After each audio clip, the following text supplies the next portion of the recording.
Hey, Noah from here. I got a girlfriend. That is a miracle. That is a miracle. We're not here to talk about that, even though I want to. But if you have questions, you know where to find me. It is the 7th of April. It is Friday.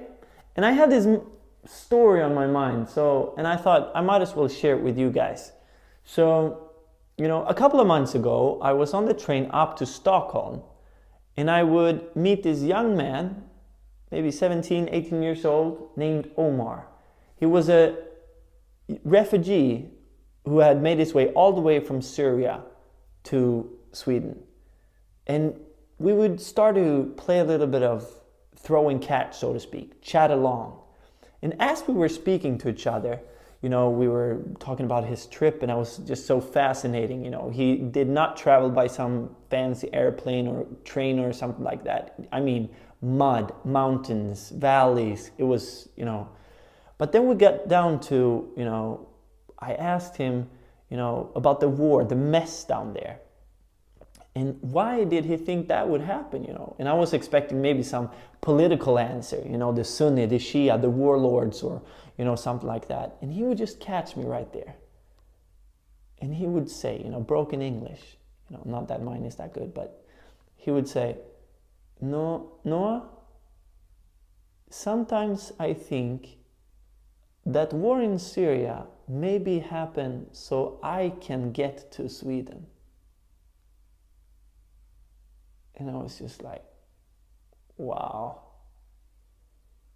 What if the war, I'm talking about the guy here. His family's still there, raging war. He lost his, he was in school, lost education opportunity. And now he's here with like 300, 400,000 other refugees, just one among many. And he said, what if all of that happened for me to come here? And he's just, what caught me, that's why the story stuck, is he was a practical example of belief systems. Because I read all these books, and successful people always talk about belief systems, that is the difference in the quality of our lives. Some people have a belief system that life is supposed to be like this. No problems, no obstacles, no, hinders or whatnot. Nothing of that. And if that happens, that will give me a reason to be angry, sad, frustrated.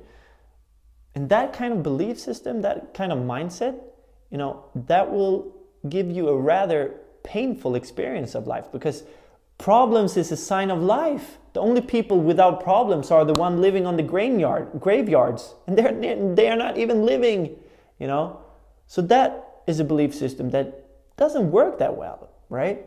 But then we have people like Omar, where life is just crashing down. Life is not at all like the blueprint, like how we want it to be.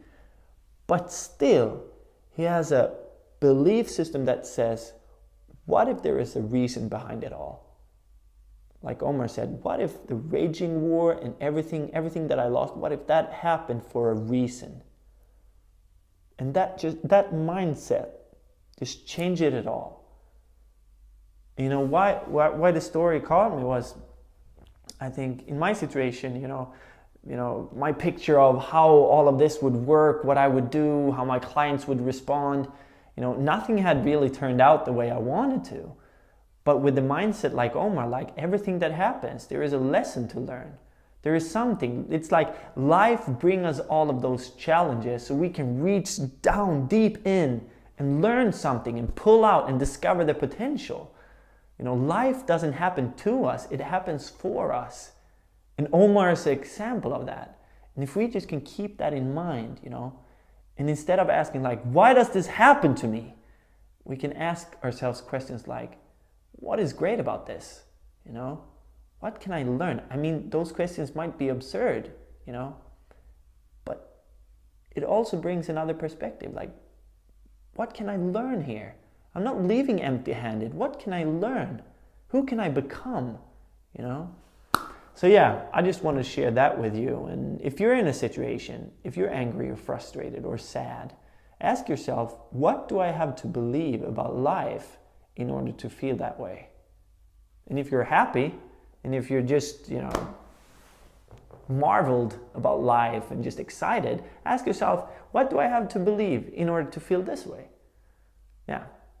That was a Friday thought from Coach Noah. Thank you for tuning in. Say hi to your family, and see you soon. Explore your potential and live to grow.